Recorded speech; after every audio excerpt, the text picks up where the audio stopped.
Shalom semua. Ya, shalom juga yang di online. Haleluya. Saudara terkasih dalam nama Tuhan,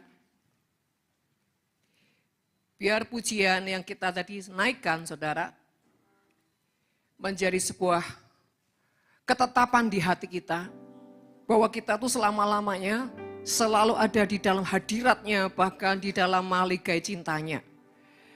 Saudara terkasih, memang semua itu tidak mudah, ya, untuk kita bisa terus tinggal di dalam hadiratnya, tinggal di dalam perkenanannya, itu butuh anugerah, saudara ya, butuh kasih karunia, butuh jaminan perkenanan sampai akhir.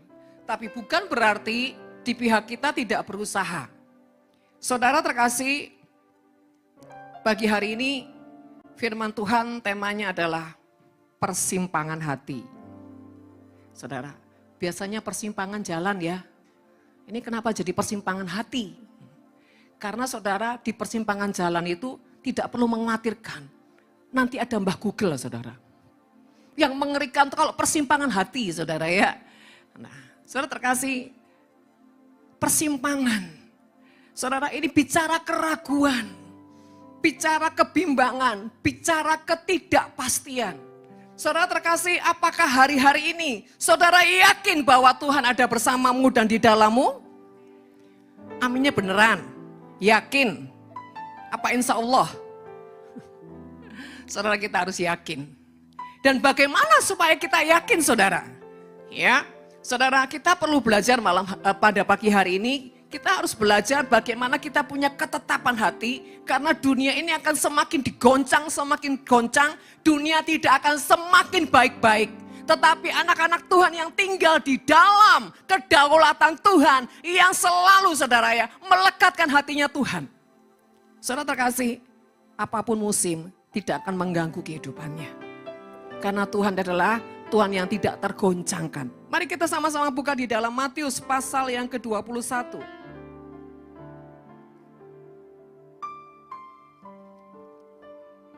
Ya. Matius pasal yang ke-21 ayat yang ke-19. Demikian firman Tuhan. Dekat jalan ia melihat pohon ara, lalu pergi ke situ, tetapi ia tidak mendapat apa-apa pada pohon itu, selain daun-daunnya saja. Katanya kepada pohon itu, engkau tidak akan berbuah lagi selama-lamanya.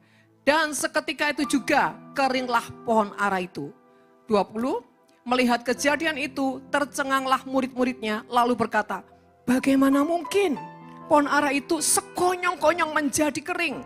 21, Yesus menjawab mereka, aku berkata kepadamu, sesungguhnya jika kamu percaya dan tidak bimbang, kamu bukan saja akan dapat berbuat apa yang kuperbuat dengan pohon ara itu, tetapi juga jikalau kamu berkata kepada gunung ini, beranjaklah dan tercapaklah ke dalam laut, hal itu akan terjadi. Saudara, dikatakan tercenganglah murid-muridnya, saudara. Karena apa? Karena dia melihat Yesus berkata-kata, seketika itu jadi apa yang dikatakan. Saudara terkasih, murid-murid Yesus ini selalu bersama-sama dengan Yesus, tapi setiap kali Yesus melakukan keajaiban mujizat, seringkali mereka terbelahak-belahak. Mereka tercengang-cengang, mereka terheran-heran, saudara. Saya tanya sama saudara, kalau satu hari terheran-heran bolehlah, 2 hari, 3 hari bolehlah. Tapi kalau setiap saat Yesus bikin mujizat, mereka tercengang-cengang, saudara ya. Ini berarti ada kabel yang konslet, saudara. Ya Pak ya. Kenapa saudara? Kenapa tidak terkonek? Kenapa mereka tercengang-cengang? Saudara. Saudara terkasih. Sampai mereka berkata gini, bagaimana mungkin? Bagaimana mungkin? Saudara. Yesus yang selalu bersama-sama mereka. Kalau kita lihat di sini saudara, ini bukan pasal pertama loh. Bukan pasal kelima, ini pasal yang ke-21. Artinya perjalanan sudah cukup panjang, saudara. Kecuali kalau misalkan awal pertama, Yesus memanggil murid-muridnya. Karena mereka belum tahu bagaimana Yesus punya kuasa. Mereka terbelah, itu logis. Tetapi kalau udah berjalan setiap hari bersama Yesus dan mereka masih tercengang. Bapak Ibu terkasih, mari kita belajar. Ini kelihatannya remeh, tapi sebenarnya ini banyak sekali terjadi di anak-anak Tuhan. Dikatakan saudara, ayat yang ke-21, Yesus menjawab mereka, aku berkata kepadamu sesungguhnya. Apa arti sesungguhnya? Arti sesungguhnya sebenarnya. Ya saudara ya, sebenarnya saudara ya. Apalagi saudara, sebetulnya, seharusnya. Artinya gini, sudah seharusnya. Itu udah benar. Jadi kalau Yesus berkata tidak ada mujizat, itu yang aneh. Demikian juga kita orang-orang percaya, bahkan kita sudah terima apa? Roh Kudus di dalam kita. Kalau kita nggak percaya bahwa ada kuasa di mulut kita, itu yang aneh. Mulut kita punya kuasa, saudara. Kenapa? Roh Kudus di dalam kita. Seringkali orang ragu, bimbang, sudah berdoa setelah itu ini. Apa iya ya? Nanti benar enggak ya? Saudara terkasih, seringkali kita tuh enggak yakin. Kita bilang, yes! Tapi setelah itu kita mikir lagi.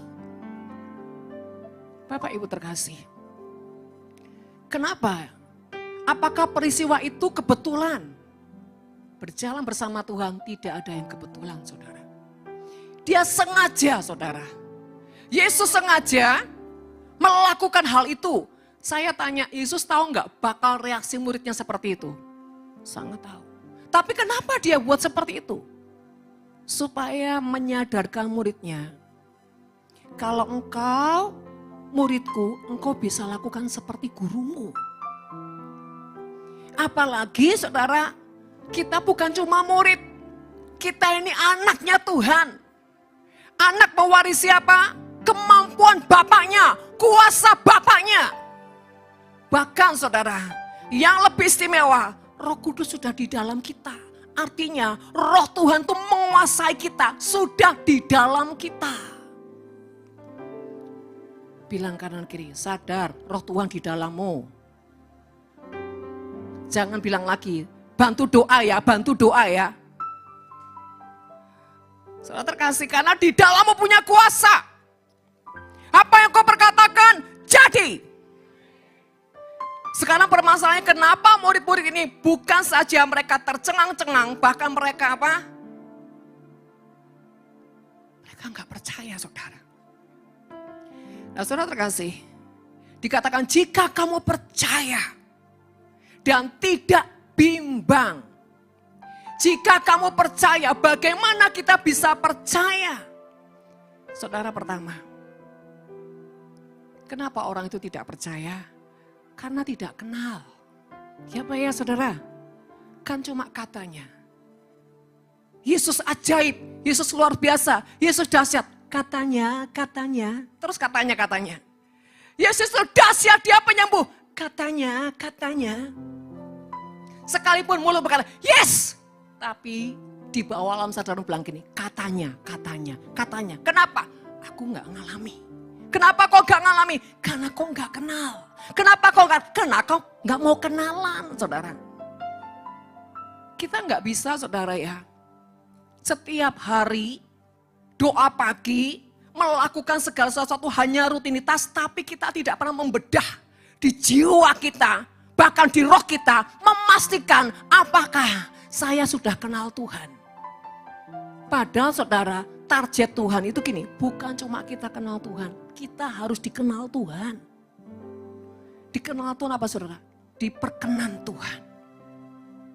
Kalau kita cuma kenal,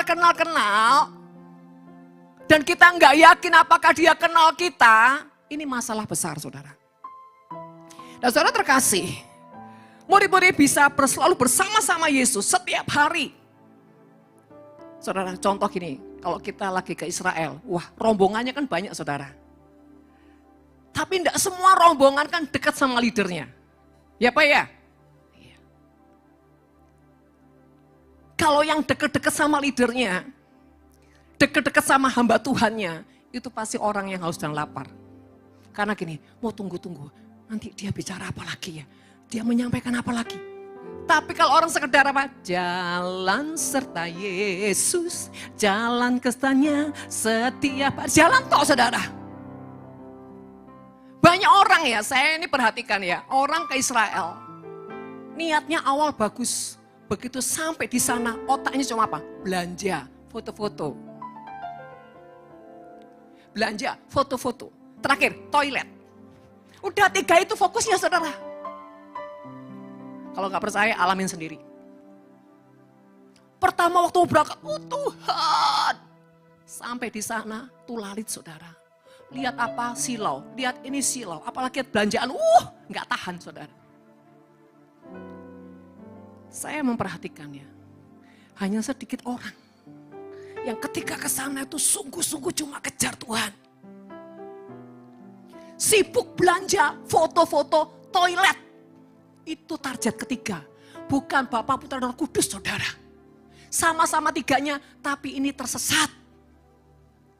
Jadi kalau sudah foto-foto, saudara, waduh dipuas-puaskan, saudara.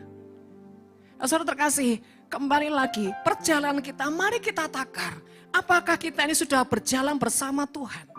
Sehingga apa yang ada pada Tuhan, ada pada kita. Saya percaya 2 orang berjalan sebagai sahabat. Maka berjalan waktu, saudara ya. Sahabat ini akan menyatukan hatinya. Betul apa betul saudara? Seleranya menjadi selera satunya. Saudara, pasti seleranya lama-lama menjadi satu. Kita kalau kita berjalan sama Tuhan, apa yang ada pada Tuhan terimpartasi pada kita. Jadi kalau kita itu tidak mendapatkan impartasinya, itu perlu dipertanyakan perjalanan bersama Tuhan itu seperti apa. Jangan-jangan kok hanya cuma kewajiban, rutinitas, agamawi. Saudara, jangan berjalan dengan kematian.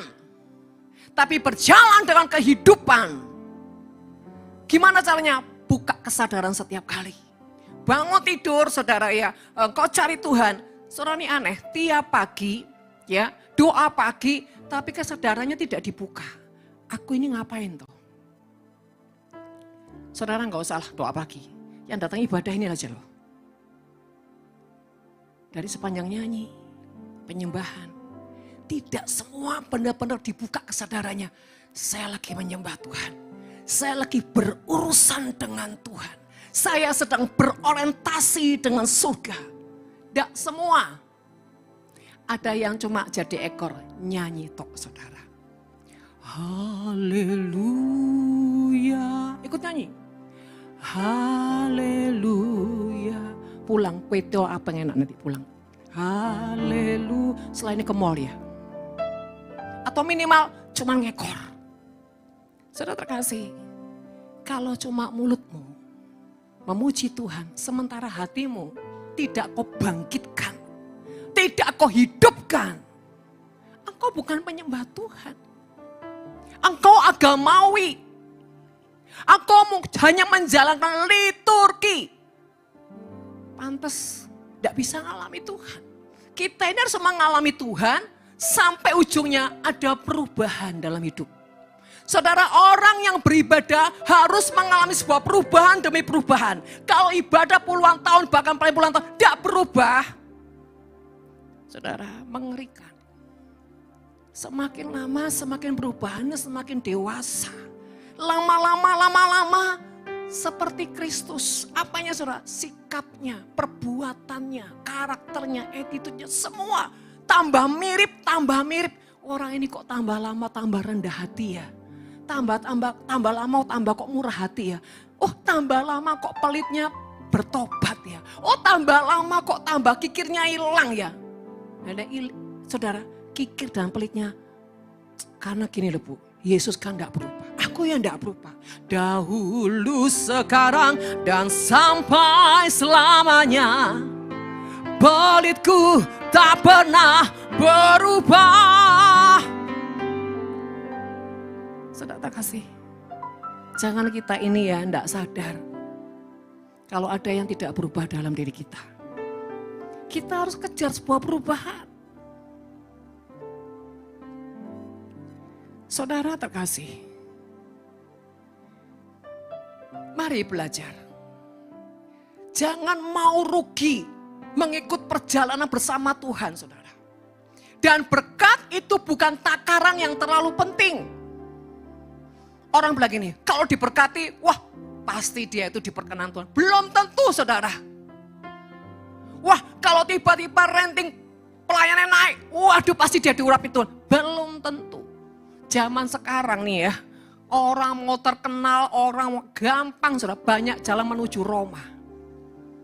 Tapi sedikit sekali orang yang berjalan menanti-nantikan Tuhan. Bapak Ibu terkasih, pagi hari ini Tuhan mau mengingatkan buat setiap kita. Jangan lupa, di dalammu ada pribadiku, di dalammu ada rohku, dan mulutmu itu berkuasa. Saudara, tidak sadarkah engkau bahwa roh kematian dalam dunia ini sedang terus dihembuskan dan gelombangnya semakin kuat. Roh kematian apa, saudara? Banyak hal, saudara. Satu, yang iblis hembuskan adalah apa? Roh kematian apa? Kebangkitan untuk apa? Mencari Tuhan. Banyak orang tidak terlalu selera mencari Tuhan sekarang. Bahkan mereka meremehkan gini, ya pokoknya online bisa. Yang kedua, saudara ya, kematian apa yang sedang dihembuskan iblis hari-hari ini, saudara? Kematian moral. Kematian kasih. Kematian takut akan Tuhan. Bahkan banyak gereja yang sudah tidak punya nilai takut akan Tuhan.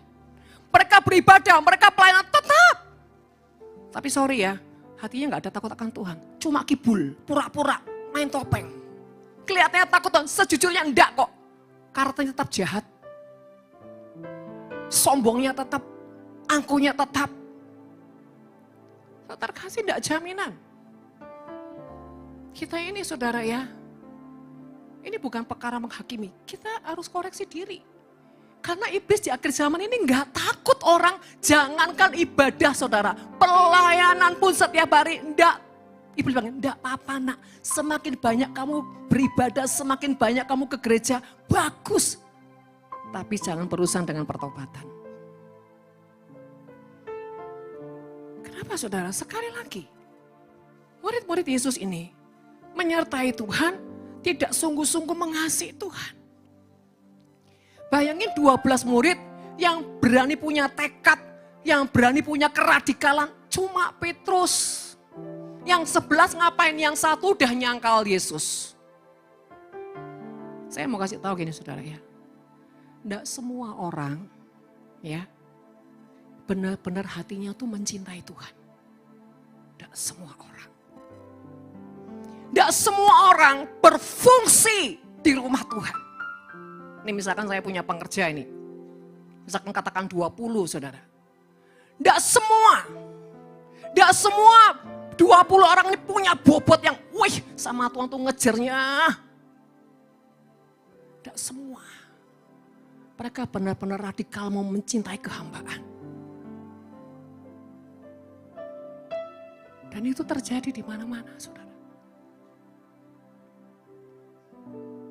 Banyak orang itu melakukan karena dilihat. Karena punya mau. Coba kalau nggak ada yang lihat.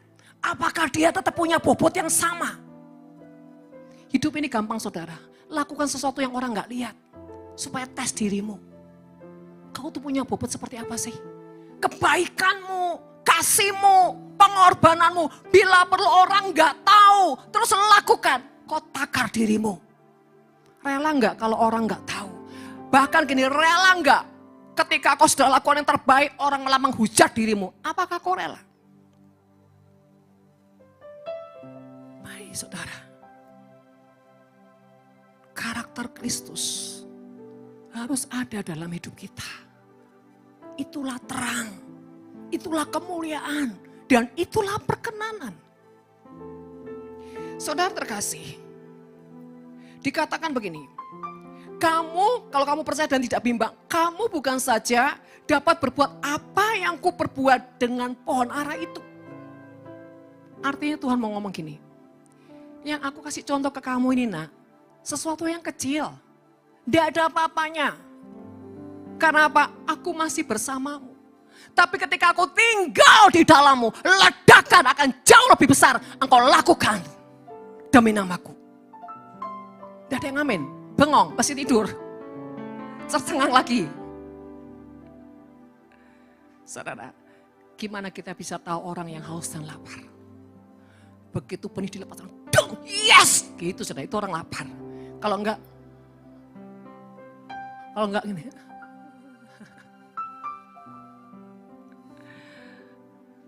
Saudara terkasih, apakah benar kita punya kelaparan akan Tuhan?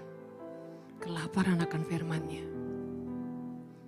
Hidup ini, manusia roh kita, kalau enggak kita kasih makan benar-benar saudara ya, gak kuat loh hadapi tahun-tahun ini. Saudara, sekali lagi, berkat bukan takaran. Kebenaran itu mahal sekali. Mahal. Ketika kau mempertahankan sebuah kebenaran, iman. Kadang-kadang kau tidak tiba-tiba diberkati saudara. Butuh proses. Memang gini saudara, saya perhatikan ini. Ketika Tuhan ajarkan saya gini. Setiap orang itu punya didikan beda-beda. Dan takaran beda-beda. Ada orang yang baru naik ke satu tingkat, ini kalau tidak cepat-cepat diberkati. Wah, akan lari. Gak akan bisa setia. Tapi ada orang yang diproses apapun, dia tetap bertahan. Tapi ada umurnya juga. Sampai di tahap orang yang betul-betul saudara ya. Dikasih sesuatu yang besar, boom sama Tuhan. Ibaratnya dikasih permen, boom seneng. Masuk lagi ke lembah. Gak bilang gini, loh Tuhan kemarin baru enak, sekarang kok kering lagi Tuhan. Tuhan bilang gini, iyalah wenternya belum pakem, balik lagi. Waktu diberkati, yes. Diuji lagi sama Tuhan, berkatnya dibleng lagi. Tabur-tabur, habis lagi. Pemikiran gini, tabur 50 dapat 100 bahkan 200 kali lipat. Dia datang-datang, loh Tuhan teriak. Bukankah firman berkata, yang menabur akan menuai. Gak menuai-nuai, Tuhan di mana engkau? Tuhan bilang, remdemannya ternyata belum pakem, masukkan lagi. Kita itu digitukan loh sama Tuhan. Sampai ujungnya, Tuhan mau kita itu tidak mempertanyakan Tuhan. Banyak orang suka nyanyi, suka-sukamu Tuhan, suka-sukamu Tuhan, pret. Nyuanyi gaya, goyang aduhai. Imannya ndak goyang tah. Bener-bener suka-sukamu Tuhan. Saudara, hari-hari ini Tuhan lagi mau cari orang yang dia bisa berkata, suka-sukamu Tuhan. Karena saudara, untuk menjadi orang yang berdiri dengan sangat kuat, tahan uji, itu lewat proses. Dan saudara terkasih, yang diproses selalu apa sih saudara? Hati. Hidup ini selalu yang diproses apa? Hati. Ya Pak ya saudara? Tidak akan ada yang lain saudara. Selalu orientasinya hati. Karena di dalam hati ini saudara ada banyak pergudangan yang tak terselami. Bapak Ibu, ketika murid-murid berjalan bersama Tuhan, dia tercengang-cengang karena apa? Satu, dia tidak sungguh-sungguh mengenal Tuhan. Dia cuma ngikut, ngekor. Tapi saudara, murid-murid ini tidak pernah gini. Tuhan, ayo hari ini ajari aku. Apalagi, saudara Cornelius. Cornelius adalah orang yang sungguh-sungguh punya kelaparan akan Tuhan. Di mana buktinya? Satu, dia adalah orang yang takut akan Tuhan. Yang kedua, dia mengajarkan takut akan Tuhan kepada seisi rumahnya, seisi keluarganya. Yang ketiga, dia adalah orang yang terus menabur kebaikan, menabur kemurahan, terus dan tidak berhenti. Dia adalah orang senantiasa cari hadiratnya. Dan jam berapa ketika kau mencari Tuhan? Jam 3 pagi. Orang-orang yang rajin doa jam 3 pagi. Itu orang yang sungguh-sungguh punya kelaparan dengan Tuhan. Tapi ada orang-orang yang doanya pagi, Karena gini, sekalian Bu nanti daripada saya tidur bangun lagi pusing kepala. Lah saudara. Bukan itu saudara. Cornelius itu saya pelajari. Kenapa nih orang sampai malaikat itu harus diutus mendatangi dia. Bahkan bukan cuma malaikat, nabi, rasulnya diutus mendatangi Cornelius. Karena apa? Cornelius adalah orang yang sungguh-sungguh punya kehausan akan Tuhan. Dan kesalehannya benar-benar saudara dinikmati oleh keluarganya. Cornelius bukan orang yang abal-abal dalam kesalehannya. Buktinya apa? Seisi keluarganya semua takut akan Tuhan. Saya dalam minggu-minggu ini lagi menyelami Cornelius saudara. Dan benar-benar sedang berdialog dengan Tuhan tentang pribadi ini. Saya bilang sama Tuhan, hebat ya Tuhan, pribadinya ini bisa menarik hatimu sampai sekuat itu. Pribadi bisa sampai menderek. Petrus harus menemui dia. Bukan Cornelius yang datang kepada Petrus. Petrus yang harus datengin rumahnya saudara. Ini istimewa enggak? Istimewa saudara. Kalau misalkan nih ya, tiba-tiba nih, siapa Benihin atau siapa? Tiba-tiba dia datang ke rumah saudara. Wow saudara ya. Pasti saudara syok enggak? Syok enggak saudara? Syok. Kenal enggak? Tiba-tiba datang ke rumah saudara. Dan saudara bilang gini, kok bisa? Dan dia bilang gini, aku diutus Tuhan. Pasti saudara kenapa? Tercengang-cengang. Saudara saya sering kali ngalamin itu. Tidak diundang tiba-tiba muncul. Yang saya datangi selalu nangis. Kok bisa ini ibu beneran ya? Bukan setan, masih injak tanah. Ada apa Bu? Ada apa? Selalu udah jantungan dulu saudara.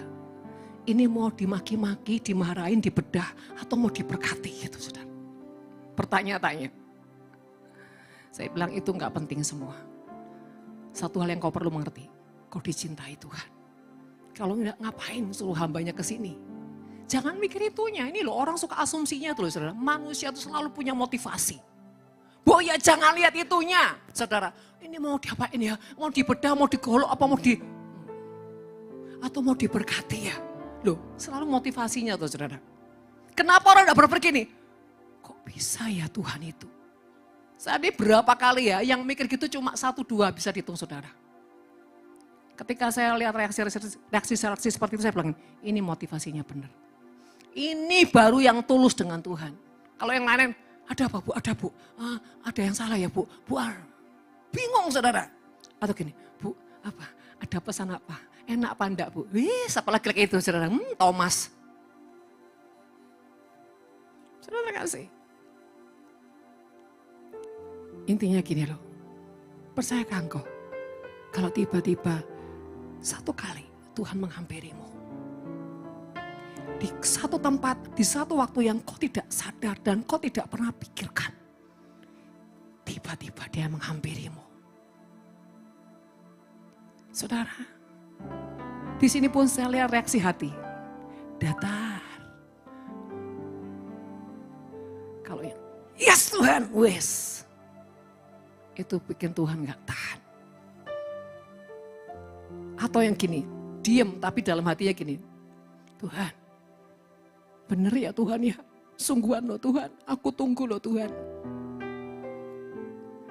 Saudara, inginkan dia sewaktu-waktu datang dalam hidupmu. Sewaktu-waktu dia beracara kepadamu. Sewaktu-waktu dia panggil engkau seperti Samuel. Samuel, Samuel. Sebetulnya semalam saya udah saya nggak nyiapin ini saudara, saya siapin yang lain. Saya nyiapin apa saudara? Kursi dan berfungsi. Tapi tiba-tiba jam 5 pagi, setengah 5 pagi saudara Tuhan bilang, nak bicara ini. Karena aku mau sesuatu dengan mereka. Saudara jangan seperti murid-murid Yesus. Cuma ngekor. Pokoknya ikut kegiatannya Yesus. Saya kalau berjalan sama orang yang diurapi, apa yang saya lakukan? Saya berjaga-jaga dengan Tuhan. Kalau tiba-tiba sesuatu, hati saya siap. Kedua, apa yang saya lakukan? Saya melayani dengan segenap hati saya. Tapi semua saya lakukan dengan ketulusan. Tidak ada motivasi yang lain selain daripada menantikan Tuhan, berharap pada Tuhan. Tidak berharap pada manusia, tidak saudara. Kita tidak boleh mengultuskan hamba Tuhan. No, itu berhala, itu kekejian di mata Tuhan. Saya melayani segenap hati saya dan saya memperhatikan apa kira-kira yang dia mau ya, yang dia perlu. Lakukan yang terbaik. Tapi pusat hati saya kepada Tuhan. Tuhan, adakah engkau ingin sesuatu? Kau nyatakan, kau berikan, bahkan mungkin teguran. Bicara Tuhan lewat hamba-Mu. Yang saya nantikan apa saudara? Sesuatu yang ujungnya membersihkan hidup saya. Membereskan saya. Kalau ada sesuatu yang Tuhan tidak berkenan, bicaralah Tuhan. Kenapa saya lebih memprioritaskan sesuatu kebenaran, sesuatu kesejatian daripada berkatnya? Kenapa saya Tuhan nanti kalau engkau datang lewat hamba-Mu ini mengurapi aku dan memberkati aku. Saya hampir tidak pernah. Terbesit pun di otak saya tidak pernah saudara. Selalu yang saya cari adalah Tuhan mau apa dalam hidupku. Kenapa? Saya punya statement gini. Kalau kita benar, kalau kita sejati, kalau kita murni, berkat itu gak usah dicari saudara. Ketika kita punya yang sejati, dia berkenan, dia berkati. Jangan dibalik-balik. Itu tanpa sadar buat engkau punya motivasi yang gak tulus sama Tuhan. Kau cuma kejar berkatnya, kau tidak kejar apa? Kesejatian Tuhan. Padahal Tuhan mencari kesejatian. Bapak Ibu dikasih, ketika Tuhan berkata, kalau engkau percaya dan tidak bimbang, kamu bukan saja akan melakukan apa yang dapat kau perbuat dengan pohon ara itu, tetapi juga jikalau kamu berkata kepada gunung ini, beranjaklah tersampailah ke dalam laut. Hal itu terjadi, artinya gini, Tuhan berkata gini, dengan bangganya seorang bapak bilang gini, nak, aku taruh akses besar di hidupmu, engkau akan melakukan perkara-perkara lebih dahsyat dengan apa yang kulakukan. Nah, saudara terkasih, ada orang-orang yang Tuhan angkat luar biasa. Ketika didapati hatinya sejati, murni dan apa? Mencintai Tuhan. Apa arti mencintai Tuhan? Mencintai perintahnya. Jangan bilang mencintai Tuhan, ngomong tinggi-tinggi, tapi kau tidak mencintai perintahnya, omong kosong saudara. Kalau kau cinta Tuhan, kau cintai perintahnya. Segenap hati. Dengan segenap hati, dengan segenap jiwa, dengan kekuatanku, ku sembah Kau Tuhan. Saudara, pemazmur ini memujikan ini dalam kondisi yang tidak baik-baik saja. Ketika menyembahkan seperti ini, kondisinya bukan lagi baik-baik, tetapi dia punya keputusan apa? Tetap apa? Menegaskan di jiwanya sembah Tuhan. Mari dikatakan, dengan kekuatanku, ku sembah Kau Tuhan. Artinya gini, walaupun Tuhan kekuatanku sudah habis dan lenyap, seperti hewan aku di kakimu, tapi aku tetap di kakimu. Dia menguatkan hatinya seperti Daud menguatkan hatinya di peristiwa Siklag. Waktu itu saudara, semua prajuritnya orang mau melempari dia dengan batu. Tapi Daud tidak marah. Daud mengambil keputusan apa? Kejar Tuhan, cari wajah Tuhan. Dia tidak marah, dia tidak komplain. Saudara, hari-hari ini ada ujian-ujian rahasia yang tiba-tiba datang menghampiri hidupmu, menghampiri hatimu. Jangan engkau tidak terkonek dengan Tuhan. Karena di balik itu ada sesuatu yang rahasia, sesuatu yang besar. Jangan sampai di balik ujian kau tidak lulus. Karena apa? Kau tulalit. Tuhan kalau mau memberkati kita, saudara, ada prosesnya. Ada ujiannya. Ada pemurniannya. Kenapa? Supaya ketika dia berkati kita, iblis tidak bisa menggugat. Yang kedua, pondasinya kuat dan teruji. Sehingga berkat apa? Sejati. Tidak, saudara, tidak dapat hilang. Yang ketiga, dia sedang mau impartasikan pribadinya di dalam hidup kita. Apa itu? Kuasa. Bukan Tuhan tidak bisa memberkati kita tanpa ujian, tanpa proses. Sangat bisa. Tapi kalau itu membuat kita mentalnya jadi apa, saudara? Cacat. Buat apa? Seringkali saya ilustrasikan kalau anak terlalu disayang, dimanja. Ujungnya mentalnya cacat, saudara. Karena dia tidak dilatih untuk berjuang. Dia tidak dilatih untuk menundukkan diri. Dia tidak dilatih untuk apa? Bekerja keras. Dia tidak dilatih untuk apa? Dengar-dengaran. Bapak Ibu terkasih, kita ini bersyukur loh kalau punya Tuhan yang selalu melatih kita. Tidak jadi orang manja. Bahkan ketika kita jadi orang yang arogan, teriak-teriak, marah-marah. Tuhan pukul, bak, bagus. Saudara pilih mana? Ketika saudara liar, teriak-teriak, Tuhan biarin Tuhan tinggal. Atau Tuhan pukul. Pilih mana saudara? Kalau sampai ditinggal, berarti apa? Engkau sudah liar. Dan Tuhan gak akan lakukan itu. Kenapa? Bukan Tuhan gak punya kuasa. Dia bukan iblis yang suka apa? Memaksakan kehendaknya. Tuhan itu memberikan kita kehendak bebas, saudara. Kalau kita mau, dia bergandeng tangan dengan kita. Kalau kita gak mau, dia gak akan memaksakan diri. Karena dia bukan iblis. Tapi kalau iblis, kita gak mau, dia paksa, dia tekan, dia intimidasi. Tapi kalau Tuhan tidak. Engkau gak suka didikanku, oke. Aku akan pergi.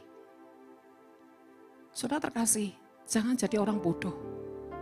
Ketika kau mengizinkan Tuhan mendidikmu, dia mempersiapkan kau jadi sesuatu yang luar biasa. Kau masuk dalam sekolah ilahi, sekolah surgawi, sekolah kehidupan, engkau pasti luar biasa. Jadi Bapak Ibu terkasih, ini satu pesan Tuhan pagi hari ini. Tuhan satu mengatakan gini, bahwa mulutmu itu punya kuasa. Kenapa? Roh Kudus ada di dalammu. Tapi bagaimana akses ini menjadi akses yang mempunyai kehidupan dan kuasa. Engkau harus bergaul dengan pribadinya. Pribadi siapa? Roh Kudus. Contoh tadi. Tadi pagi saudara, ketika saya pakai baju. Saya udah pakai ini saudara. Tapi saya lihat yang lain. Kok rasanya ini lebih lain ya. Enggak pernah ada warna seperti ini. Gantilah saya. Roh Kudus sudah bilang gini, udah bagus-bagus yang tadi. Masuklah Maria saudara, pakai hitam. Ting nong, itu pasti alarm saudara. Akhirnya bilang, iya ya Tuhan. Saudara saya lepas lagi, saya pakai ini. Itu contoh saudara. Tuhan itu ya, kalau terlalu dekat dengan kita, hal baju aja dia bawel. Bawelnya bagus saudara. Melatih kita ini punya pendudukan diri, ketaatan, kesensitifan dengan Tuhan. Sampai apa yang kita pakai itu menjadi seleranya dia. Kenapa? Karena dia ingin mengimpartasikan yang ilahi, yang wibawa. Tuhan itu enggak mungkin saudara. Enggak punya tujuan. Kalau misalkan dia enggak punya, bisa karena pun mau pakai baju bolong, baju kendor, baju terserah. Nah, saya ini sering kali kalau sama anak-anak rohani saya pergi misalkan kemana. terutama sama Wahyu. Kalau udah pakai celana pendek, sorry ya Nyo, kamu jauh-jauh dari mami. Nanti dia kamu kenetnya mami. Apa kok pakai sandal jepit saudara? Oh, tolong jauh-jauh. Bukan saya hina, tapi di balik itu saya didik dia. Kamu tuh mbok yang gimana gitu loh. Enggak berlebihan saudara. Saya bilang gini, kamu tuh kan ya satu, anak Tuhan, hamba Tuhan. Mbok yang berpakaiannya itu ya menghargai dirimu sendiri. Bukan gila hormat saudara. Saya tanya nih, kalau saudara punya anak, terus Ren, ini anaknya siapa? Kok enggak sama ya? Komprotan. Dulu Jamie kayak gitu, pada dulu awal-awal saudara, sukanya pakai celana pendek. Tommy juga, wes, kernet-kernet ini ya mulai kumpul kabeh. Puji Tuhan. Dulu Jamie suka pakai baju tuh enggak pernah pokoknya kelomprotan. Nyonyo, pakai, masukin. Kalau enggak, jalan sendiri. Kenapa saya ajarkan mereka tuh rapi. Sampai jadi gaya hidup. Kalau rapi di luarmu, nanti kau terbiasa rapi yang di dalam. Yang penting kita tuh bukan pencitraan, saudara ya. Bukan yang gila hormat. Enggak. Memang sudah sewajarnya anak Tuhan itu harus penampilannya ada wibawa. Saudara ya, punya kesan-kesan ilahi. Baju enggak perlu branded saudara ya. Branded apaan buat makannya setengah mati ya. Katanya si A saudara. Sederhana, enggak perlu mahal-mahal. Tapi rapi, dilihat orang pantas, ada wibawa Tuhan. Jangan baby dolan ke TP, ya Allah saudara. Parah saudara. Dan susternya pakai baju suster rasanya lebih keren daripada bosnya. Bu ini kan baby doll Sarah bu. Orang enggak lihat Sarah. Terkasih contoh. Kita ini anak Tuhan. Apapun dalam hidup kita harus berdampak. Harus ada wibawa ilahi yang benar-benar lahir sejati dalam hidup kita. Bukan dibuat-buat Bapak Ibu. Sekali lagi kita itu harus mengalami yang namanya impartasi ilahi. Dalam segala aspek hidup kita. Tapi jangan punya prinsip gini ya. Makan boleh tahu tempe, yang penting bajunya keren. Enggak juga saudara. Itu pencitraan. Apa adanya. Ya. Tapi rapi, enggak blugudus. Ya, kan saya sering tuh, bapak-bapak nih, rambutnya udah rapi belum? Pak Guanto belum potong rambut. Kenapa saya selalu cerewet kayak gitu? Supaya suami istri saling perhatikan. Ojo istrinya sing ayu. Lakinya blugudus. Pak Susilo waktunya potong rambut. Nah, coba. Bu khotbah yang lain loh, Bu. Uran serambut dibawa-bawa. Saya ini ya kalau menghadap Tuhan, rapi, bersih, langsung menghadap Tuhan. Jangan waduh saudara seketen saudara ya. Ku sembah kau Tuhan, abe saudara. Hormati Tuhan. Karena saya masih lihat wajah-wajah seperti itu. Bangun tidur saudara, pokoknya duduk langsung nyanyi ku sembah kau. Sikatan dulu. Soalnya bukan itu sih tujuan saudara. Kalau kau menghadap Tuhan sembarangan, ya, enggak fresh, ujungnya gini. Ya kau enggak ketemu Tuhan, kau enggak ngalami Tuhan, rugi. Jadi Bapak Ibu terus kasih, gaya hidup itu perlu diperbaiki. Sesuai apa? Sesuai apa yang menjadi kewibawaan Tuhan. Nah kembali lagi saudara, yang kedua, dia ingin mengimpartasikan. Saudara yang kedua adalah, Tuhan mau saudara, setiap kita ini akan melakukan perkara-perkara yang besar. Nah, enggak ada yang lebih lagi. Aku tak pulang ya saudara ya. Hai. Tuhan hari ini lagi mendobrak setiap hati. Hei, di dalam ada kuasa, ada kuasa, ada kuasa. Nah, gini loh saudara. Tapi ya, Bapak Ibu terkasih. Itu tergantung responmu, saudara. Tergantung respon saudara. Ketika saudara, yes, Dan setelah itu saudara renungkan tiap hari, saudara mempersiapkan dirimu dan saudara benar-benar berjalan dalam Tuhan. Maka saudara, sesuatu yang tidak pernah kau pikirkan itu akan datang kepadamu. Tapi kalau orang gini, apa sih? Masa iya sih? Tapi gimana ya? Saudara, capek deh. Karena hari-hari ini saudara, Tuhan sedang mencari orang-orang yang hatinya terconnecting dengan Tuhan. Kau masih melewati proses. Nggak usah putus asa. Gak masalah, proses apapun. Yang penting ini, kau hidup benar. Kau takut Tuhan, kau memperjuangkan iman. Tenang saja, semua itu indah pada waktunya. Jadi gini, jangan meratap, jangan cengeng. Kalau kau cengeng terus, diuji cengeng terus. Kau bilang ini, aduh, nangis terus. Udah kembalikan ke ruang check-in aja, jangan ke boarding. Dikembalikan karena cengeng. Nangis terus. Nangis, tidak habis-habis saudara. Awal nangis, lama-lama tumbuh pengertian. Lama-lama tambah kekuatan. Lama-lama tambah yes Tuhan gitu. Karena setiap orang, sekali lagi, orang yang dipakai Tuhan, diberkati, dipersiapkan Tuhan adalah orang-orang yang lewati proses. Ujian-ujian hidup. Dan jangan kita tidak terconnecting, jangan kita tidak percaya. Misalkan contoh. Siapa misalkan di sini? Bu Christine, wah Bu, habis gini ya Bu ya. Tiba-tiba, Bapak ini punya proyek yang luar biasa. Ibu gini, iya Pak, ada. Saudara, kita tidak pernah tahu kairos Tuhan. Tapi kalau kita berjaga-jaga, siap siaga, ketika tiba-tiba itu mau datang, kita sudah apa? Siap. Jadi orang yang siap bagaimana? Reaksi hatimu harus apa? Hidup berkenan.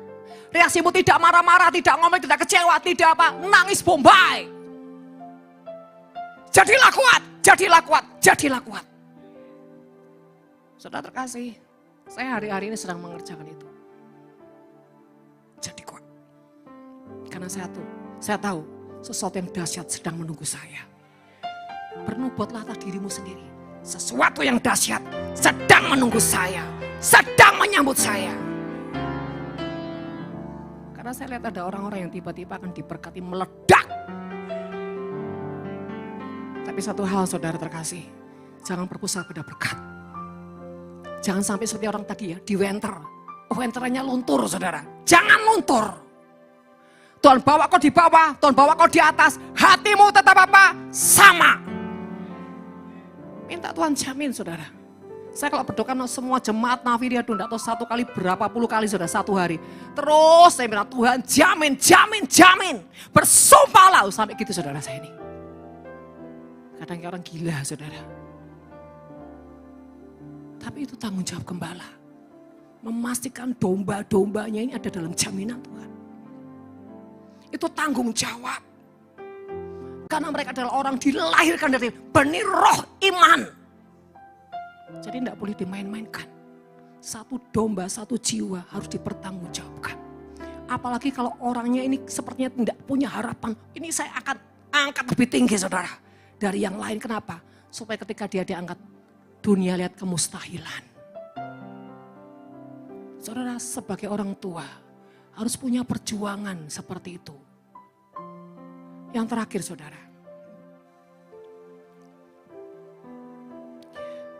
Kita baca di ayat yang kita baca di Yakobus saudara. Sedikit lagi ya. Yakobus 1 ayat yang ke-6 dikatakan, hendaklah ia meminta dalam iman dan sama sekali jangan bimbang. Sebab orang bimbang sama dengan gelombang laut yang diombang-ambingkan kian kemari oleh angin. Ya, ayat 7, orang yang demikian jangan mengira bahwa ia akan menerima sesuatu dari Tuhan. Sebab orang yang mendua hati tidak akan tenang dalam hidupnya. Jangan bimbang, karena bimbang menandakan kau mendua hati. Antara percaya dan tidak percaya, antara trauma dan kecewa. Saudara terkasih, kalau hatimu saat ini sedang di persimpangan, ambil keputusan, Tuhan, bawa hatiku punya ketetapan, punya keteguhan. Aku tidak meragukan lagi. Aku tidak mau meragukan diriku. Aku tidak mau meragukan Tuhan. Aku bahkan tidak mau mempertanyakan Tuhan. Berhenti mempertanyakan Tuhan. Supaya apa? Kau tutup pintu untuk celah-celah iblis. Ketika kau tidak mempertanyakan Tuhan. Percayalah saudara. Dia angkat engkau jauh lebih tinggi dari apa yang kau pikirkan. Dia akan berkati engkau jauh lebih tinggi dari apa yang kau pikirkan. Jadi Bapak Ibu terkasih, hari-hari ini apapun sedang melanda dirimu, ujian-ujian apapun, biar kau minta sama Tuhan, teguhkan hatiku Tuhan. Biar aku tidak bimbang, aku tidak ragu, aku tidak mempertanyakan apapun di dalam ketidakmengertianku. Biar aku tetap menyembah-Mu Tuhan.